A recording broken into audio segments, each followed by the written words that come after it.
누가복음 2장 25절로 35절입니다. 예루살렘에 시몬이라 하는 사람이 있으니 이 사람은 의롭고 경건하여 이스라엘의 유루를 기다리는 자라. 성령이 그 위에 계시더라. 그가 주의 그리스도를 보기 전에는 죽지 아니하리라 하는 성령의 지시를 받았더니 성령의 감동으로 성전에 들어가매 마침 부모가 율법의 관례대로 행하고자 하여 그 아기 예수를 데리고 오는지라. 시므온이 아기를 안고 하나님을 찬송하여 이르되 주제여 이제는 말씀하신 대로 종을 편안히 놓아 주시는도다. 내 눈이 주의 구원을 보았사오니 이는 만민 앞에 예비하신 것이요 이방을 비추는 빛이요 주의 백성 이스라엘의 영광이니이다 하니 그의 부모가 그에 대한 말들을 놀랍게 여기더라. 시므온이 그들에게 축복하고 그의 어머니 마리아에게 말하여 이르되 보라, 이는 이스라엘 중 많은 사람을 패하거나 흥하게 하며 비방을 받은 표적이 되기 위하여 세움을 받았고 또 칼이 내 마음을 찌르는 듯 하리니 이는 여러 사람의 마음의 생각을 드러내려 함이라 하더라. 아멘. 자, 오늘은 그분의 오심을 기다리며 마지막 시간, 긴 기다림은 응답을 감격하게 한다라는 제목으로 말씀을 나누도록 하겠습니다. 여러분, 성탄이 기쁘십니까? 성탄이 진짜 기뻐야 되는데 여러 가지 우리가 이제 동심도 사라졌다고 생각하기 때문에 기쁨을 누리지 못하고 있습니다. 그러나 여러분, 인류의 유일한 소망과 구원으로 오신 아기 예수님을 우리는 탄생을 진짜 축하드려야 됩니다. 오직 저와 여러분들을 의지할 분은요 예수님밖에 없다는 것을 오늘 다시 한번 깨달으시기를 주님의 이름으로 축복합니다. 여러분, 지금 조용히 한번요 2000년 전에 첫 번째 성탄절을 한번 상상해 보시기 바랍니다. 지금처럼 화려하지는 않았을 것입니다. 소박할 것 같아요. 소박해도요 너무 소박한 거예요. 너무 소박해요. 또 여러분, 성탄의 첫 번째 성탄절의 주인공들은요 별로 주목받지 못한 사람들이 성탄의 주인공으로 초대받습니다. 그런데 여러분, 이 사람들은요 세상 사람들은 주목하지 않았지만 자기에게 맡겨진 일을 최선을 다하던 사람들이 첫 번째 메시아 탄생의 소식을 듣는 행운을 안게 됩니다. 누가복음 2장 8절 14절 보니까요 그 지역의 목자들이 밤에 밖에서 자기 양떼를 지키더니 라고 표현하고 있어요. 여러분, 지금 사막이 춥지 않겠습니까? 여러분, 밤에는 추운데 남들은 따뜻한 집에서 가족과 함께 오손도손 음식을 나누고 잠을 청하는 시간에 이 목자들은요 자기의 주어진 일에 대해서 최선을 다하는 겁니다. 남이 보든 안 보든 간에 맡은 일을 감당하는 거죠. 그게 뭐냐면 양떼를 지키는 거예요. 양떼를 지킨다는 것은요 양들이 유업을 받는다는 것을 말하고 있죠. 저와 여러분들이 지금도 마찬가지지만 편하게 밤에 잠을 잘 수 있는 이유가 무엇입니까? 누군가 묵묵히 우리들의 생명과 안전을 위해서 수고하기 때문에 그렇다는 것입니다. 목자들은요 자기 일에 최선을 다하던 사람이었습니다. 그들에게 첫 번째 들려오는 소식은 뭐냐면요 지극히 높은 곳에서는 하나님께 영광이요 땅에서는 기뻐하심을 받은 자들의 평화로다라는 메시지를 듣게 됩니다. 여러분, 이것이 여러분 별거 아닌 거 아니죠? 여러분, 2000년 전에 그 소식을 들었던 사람들이 목동했다고 한다면 오늘 성탄절에 주인공은 누구냐면요 저와 여러분이 되어야 될 줄 믿습니다. 저와 여러분들이 그 기쁜 소식을 듣고요 기쁨을 누려야 될 줄 믿습니다. 2000년 전에는 화려함은 없었지만요 넉넉함은 없었지만 부유함은 없었지만요 거기에는 큰 희망과 소망이 있었어요. 여러분, 그 가운데 울려 퍼지던 구원의 노래, 평화의 소식, 기쁨의 소식을 여러분 지금 귀에 생생하게 들리는 것 같지 않습니까? 가난하던 어린 시절 단칸방에서 식구가 한 방에 자면서요 서로 체온을 확인할 수 있었던 그 따뜻한 그 겨울, 여러분 그 시절이 그립지 않습니까? 저는 이런 상상을 해봅니다. 2000년 전에 목동이 되어서 예수님의 그 탄생을 목격하는 거죠. 제 마음 가운데서는 첫 번째 성탄절을 맞이하고 싶은 마음이 절로 생겨납니다. 사랑하는 성도 여러분, 여러분들은 무엇이 여러분들로 하여금 움직이게 만든 겁니까? 대부분의 사람들은요, 사람들을 움직이는 원동력은 뭐냐면 목마름이에요. 목마름, 갈증. 저와 여러분은 저마다 목마름이 있습니다. 어떤 분은 세상 성공에 대한 목마름이 있죠. 또 어떤 분은 하나님에 대해서 목마름이 있습니다. 또 어떤 분들은 복음에 대해서 목마름이 있습니다. 이 목마름이 나를 움직이게 하고 이 목마름 때문에 내가 열심을 내는 것입니다.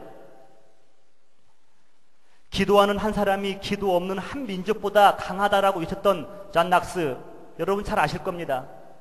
그는 스코틀랜드의 영적 각성과 부흥을 위해서 일생을 희생하였던 사람입니다. 그의 목마름은 뭐였냐면요, 나의 조국 스코틀랜드가 영적으로 회복되는 것이었습니다. 그에게는 영적 부흥이 목마름이었던 거죠. 그는 이렇게 기도합니다. 스코틀랜드를 나에게 주시옵소서, 아니면 내 목숨을 거두어 가소서. 존 낙스의 목마름은요, 자기 조국의 부흥이었습니다. 여러분의 목마름은 무엇입니까? 많은 사람들은 목마름은 있지만요, 이 목마름을 어떻게 채워가야 될지를 모르고 있어요. 사람들이 반응하는 것을 보니까요, 이런 것들이 반응하더라고요. 누군가 은혜 받았더라 그러면요, 사람들이 몰려갑니다. 누군가가 예수님을 만났더라 하면은 막 몰려가서 거기서 보고 싶어 하는 겁니다. 왜냐하면요, 너무 자기 심령이 메말라 있으니까요, 간접 경험을 통해서라도 은혜를 받고 싶어 하고 예수님을 만나고 싶어 하는 그들의 마음이 있는 것입니다. 마치 목마른 사슴이 시냇물 찾아 헤매듯이요, 많은 사람들이 예수님에 대한 소식, 은혜에 대한 소식은 허덕이고 있지만요, 정작 그 이야기가 자기 이야기가 아니라 남의 이야기라는 것이 그 인생에 있어서는 불행한 것입니다. 저는 여러분에게 확실하게 말씀드리고 싶습니다. 은혜 받은 이야기, 예수 만난 이야기는, 사건은요, 다른 사람의 이야기가 아니라 저와 여러분의 이야기가 되어야 될 줄 믿습니다. 나이아가라 폭포에서도 여러분이 입을 열지 않으면요, 물 한 방울도 마실 수가 없어요. 남들은 물을 콸콸 마시는데 여러분 그걸 바라보면서 나도 갈증이 있는데 안타까워하면서 그분만 보면서 만족해야 하겠습니까? 여러분, 초라한 동네에 사마리아의 한 우물일지라도요, 그곳에서 주님을 만나고 나니까요, 주님이 주시는 물을 마시고 나니까 내 일생 다 가도록 영원히 목마르지 않는 생수가 되었다고 성경에서 말씀하고 있습니다.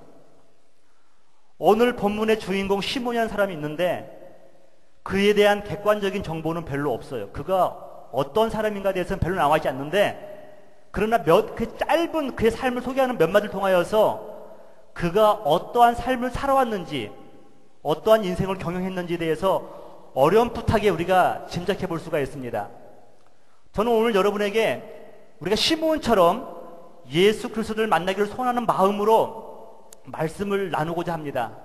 어떻게 우리도 예수 그리스도를 만날 수 있을까 하는 마음으로 오늘 말씀을 준비했습니다. 첫 번째가 뭐냐면요, 자신이 살아야 할 분명한 이유를 그는 알고 있었습니다. 여러분, 죽지 못해 사는 인생은 아무도 없습니다.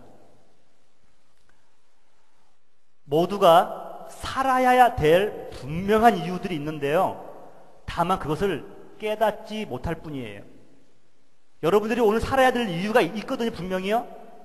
근데 그것을 모르니까요, 마치 죽지 못해 사는 인생처럼 세월을 허비하고 있는 것이죠.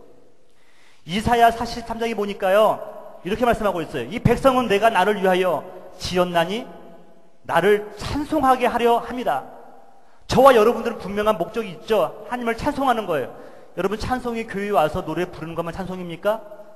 여러분들의 삶의 현장에서요, 자녀들을 섬기고 아내를 사랑하고 이웃들을 섬기는 모습, 이것이 바로 생활 예배예요. 찬양이라는 겁니다. 코러스만 잘 되는 것이 찬양이 아니라요, 나의 손과 발이 움직여서 타인을 기쁘게 하는 것, 그를 통하여서 하나님께 영광 돌리는 삶이 바로 찬송이라는 것을 저와 여러분은 알아야 될 줄 믿습니다. 시몬이라는 사람은요, 내가 살아가야 될 분명한 이유를 알고 있었습니다. 오늘 본문 여러분 25절, 26절을 한번 보시기 바랍니다.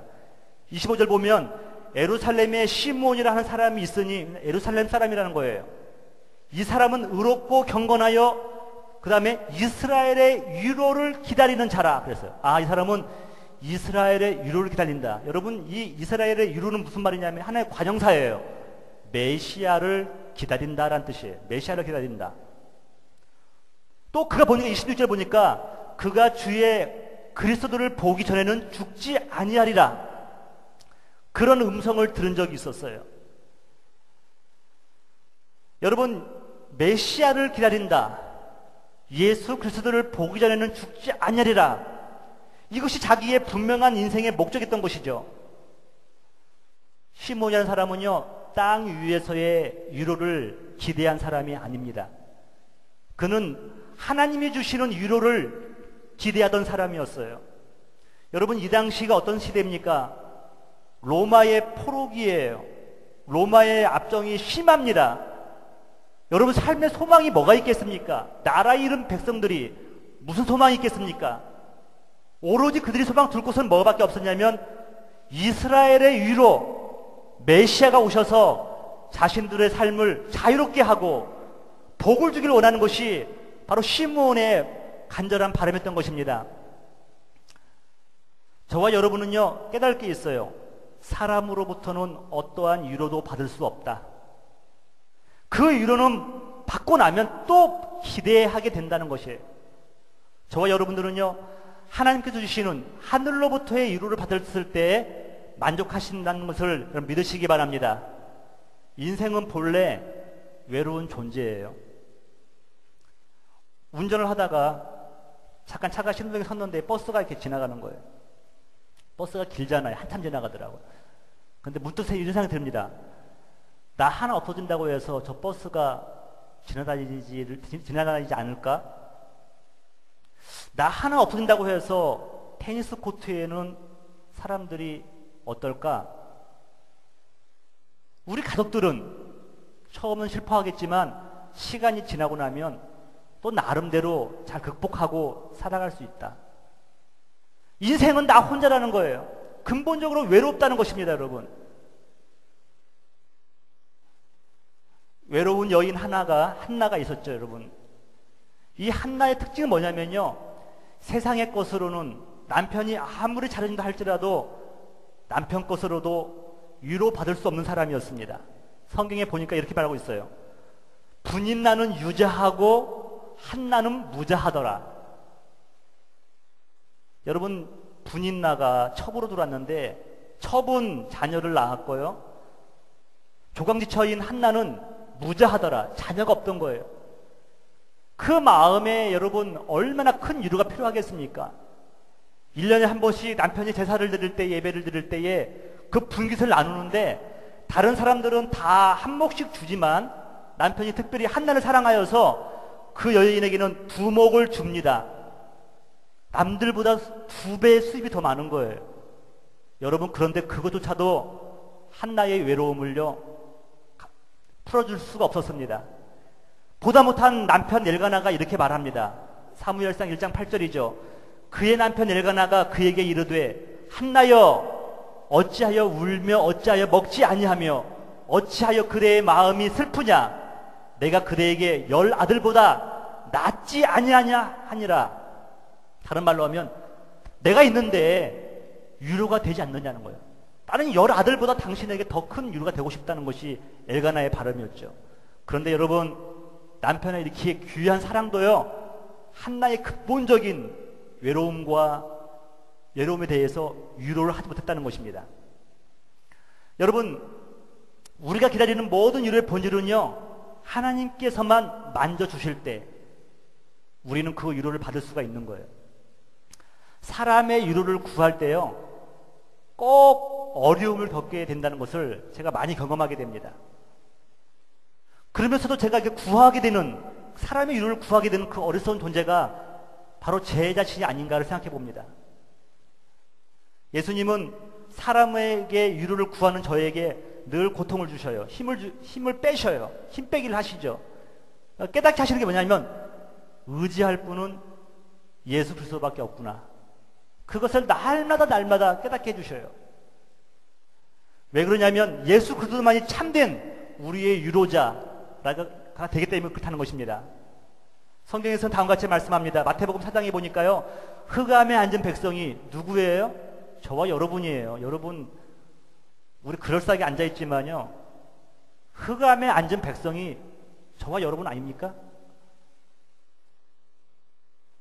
가지 남은 나무가 바람 잘 날이 없는 것처럼요, 우리에게 늘 끊임없이 문제들이 오잖아요. 이게 바로 뭡니까? 내가 흑암에 앉은 백성이죠. 근데 여러분, 예수님이 오시니까 그들이 큰 빛을 보는 거예요. 사망의 땅과 그늘에 앉은 자들에게 빛이 비추었도다 하였도다. 저는 이 시간 여러분들 마음 가운데 여러분 세상에 걱정 근심 많이 있잖아요. 다 내려놓으시고 예수님으로 말미암아서 여러분들이 마음이 밝아지시기를 주님의 이름으로 축복합니다. 그래야 살 수가 있는 거예요. 누가복음 4장에 보니까요, 주의 성령이 내게 임하였으니 이는 가난한 자에게 복음을 전하게 하시려고. 누가 가난해요? 여러분, 우리가 가난하잖아요. 우리 마지막 순간에 돌아갈 때 손에는요 다 놓고 갈 수밖에 없잖아요. 가난한 인생이잖아요. 가난한 자에게 복음을 전하게 하시려고 내게 기름을 부으시고 나를 보내사 포로된 자에게. 우리가 포로예요. 때로는 사탄에게 포로가 되기도 하고요, 때로는 악한 잘못된 이론들에게, 지식들에게도 포로가 되기도 하고요. 거기서 벗어나질 못하는 거예요. 요한 웨슬레는 한 권의 책을, 성경책의 사람이 되겠다, 한 권의 책이 되겠다고 했는데, 어떤 사람들은요 잘못된 서적을 하나 읽어가지고 일생이 잘못된 길로 가는 수가 있어요.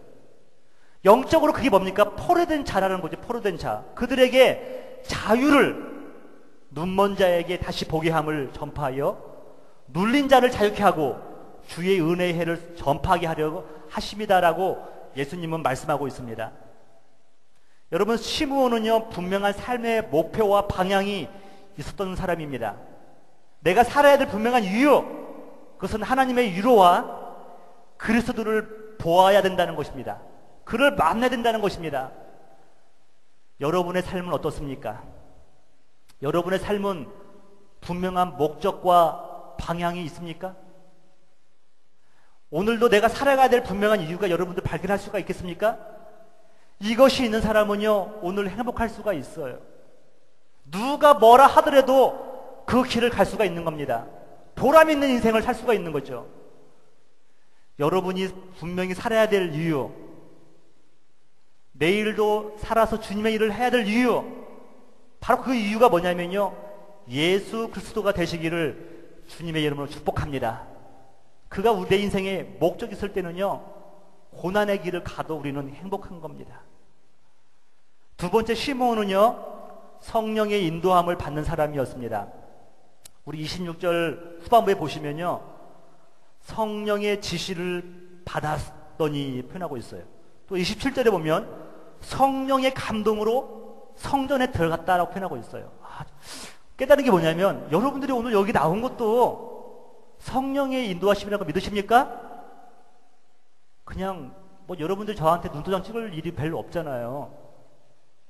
여러분들이 오늘 발걸음 인도하신 분도요 성령님의 인도하심과 동행하심 때문에 가능했다는 것을 저는 알게 된 거예요. 성령님의 음성은요 세밀해요. 그래서 시장같이 어수선한 곳에서는 들을 수가 없는 곳이에요. 역사는 하지만 들을 수가 없어요. 성령님의 음성에 민감한 사람은요 하나님이 가라 하면 가고 서라 하면 설 수 있는 사람이에요. 성령님이 하시는 일은 뭐냐면요 예수 그리스도가 우리의 메시아라는 것을 증거하시는 분이에요. 가끔 한국에 있을 때 선교단체 출신들이 이런 말을 잘해요. 오늘 성령님께서 형제님을 만나라고 하셨습니다 라고 말을 하더라고요.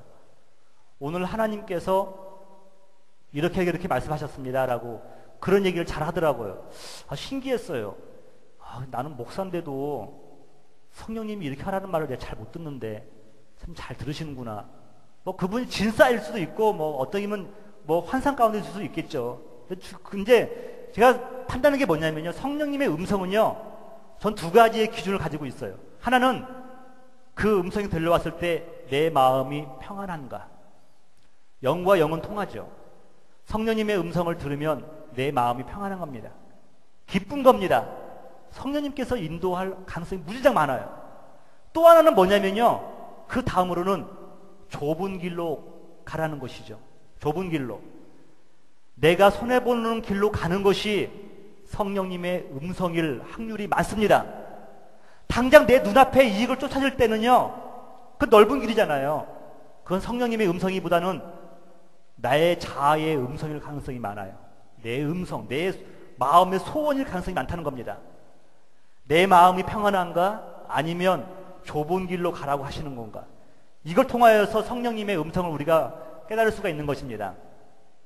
여러분, 성령의 인도함을 받는 것이 왜 중요합니까? 성령님의 감동을 받을 때요, 우리는 비로소 예수님을 만날 수가 있기 때문에 그래요. 시므온처럼 성령님의 감동을 받으니까요, 예수님 만나고 예수님을 축복하는 그런 자리까지 올라갈 수 있었습니다. 성령님이 말할 때, 성령님께서 주실 때, 그때 메시지를 전하면요, 성도들이 변화될 수가 있습니다. 제가 20대 때 한국의 기독교 방송을 보고 있는데 여의도 순복음교회 장면이 나옵니다. 조용기 목사님 말씀 잘 전하시잖아요. 은혜롭잖아요. 늘 전하시는 것이 성경 얘기하신 다음에 마지막에는요, 어떠한 설교든지 간에 끝은 뭐냐면 십자가의 복음을 전합니다. 그 십자가의 복음을 전하면서 콜링을 하죠. 오늘 이 메시지를 들으시면서 예수님을 믿기로 작정하신 분은 일어서시기 바랍니다. 근데 카메라가 비추는데요, 제가 들을 때는 그 메시지는 너무도 평범한 메시지였어요. 그런데 젊은 청년이 통곡을 하면서 일어나는 거예요. 얼굴에 콧물, 눈물이 흐르는 거예요. 그 설교를 들은 신학생은 냉랭한데 그 마음 가운데 성령님의 임재를 느꼈던 그분은요, 젊은이는요, 눈물 콧물 흘리면서 회개하면서 주님을 믿겠노라고 하면서 조용기 목사님의 기도를 따라 하더라고요. 깨달은 게 있어요. 성령님이 역사하면 주님의 말씀을 들을 수 있다는 것을 알았어요. 비로소. 제가 늘 강조하지만요, 목회자로서 가장 두려운 것이 이거예요. 성령의 임재를 느끼지 못한다. 매너리즘에 빠져가지고 대충 와서 설교 본문 펴놓고 말씀 전하고 돌아간다. 여러분, 그 인생만큼 비극적인 인생이 어디 있겠습니까? 여러분, 다윗이 위대한 이유를 아십니까? 골리앗을 이겼기 때문에 위대한가요? 저는 그렇지 않다고 생각해요. 그가 이스라엘의 왕이기 때문에 그런가요? 그렇지 않아요. 비록 그는요, 자기의 충신 우리아의 아내 밧세바와 동침하는 강간범이라 할지라도요, 그는 단 한 가지 하나님을 향한 소원이 있었습니다. 그게 뭐냐면요, 나를 주 앞에서 쫓아내지 마시며 주의 성령을 내게서 거두지 마소서. 여러분들이 지금 어떠한 상황 가운데서도 주님 앞에 드릴 수 있는 기도가 바로 이거예요. 나를 주 앞에서 쫓아내지 마시며 주의 성령을 내게서 거두지 마소서. 2012년을 마무리하면서 지금 여러분에게 가장 큰 소원이 무엇입니까? 많이 있을 거예요, 여러분. 무엇보다도 이거예요. 성령님의 인도함을 받아서 잘 마무리하는 거예요. 성령의 음성을 듣는 것보다 더 큰 것은 없습니다. 사랑하는 성도 여러분, 날마다 성령님의 음성을 들으시기를 주님의 이름으로 축원합니다. 자꾸 물어야 돼요. 제가 잘 쓰는 농담 중에 하나가, 여러분, 동방박사 와이즈맨이잖아요. 와이즈맨, 현명한 사람인데 왜 이 사람들이 현명한 사람인지 아십니까? 와이즈. 자꾸 묻는 거예요. 물어야 돼요, 여러분. 묻는데 사람한테 물으니까요, 탈이 나요. 근데 어떤 묻냐면 하나님께 묻는 거죠. 성령님께 묻는 거죠. 하나님, 이걸 어떻게 할까요? 자꾸 묻는 거죠. 묻는 게 기도고 그게 현명한 사람이 되는 거예요. 여러분 날마다 성령님과 동행하시면서 그분의 음성을 날마다 들으시는 여러분 되시기를 주님의 이름으로 축복합니다. 자, 마지막으로는요, 이 시므온이라는 사람은 하나님의 비밀을 깨달은 사람입니다. 우리 30절 볼까요? 여러분 30절 보시면요, 그가 이런 고백을 해요. 예수님을 안고 나서 아기 예수를 아는 다음에 뭐라고 말하냐면, 내 눈이 주의 구원을 보았사오니 이는 만민 앞에 예비하신 것이요 이방을 비추는 빛이요 주의 백성 이스라엘의 영광이니라 라고 말씀하고 있습니다.